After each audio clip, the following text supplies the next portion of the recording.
Welcome back. Today's inspo is this Pinteresty moon. Let's make it in our budget. I take a cardboard box for making the moon. First, I remove all the pins. After unpinning the box, we get a full-length cardboard. I draw 3 circles out of it. I want normal size moon, so I take 16 centimeters of diameter, radius 8 centimeters. You can adjust according to your requirement.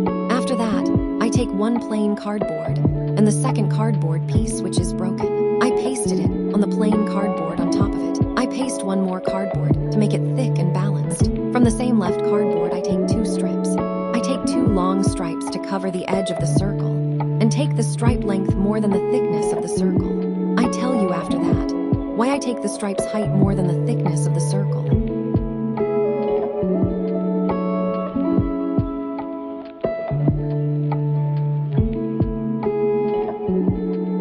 Make a white plaster thick solution.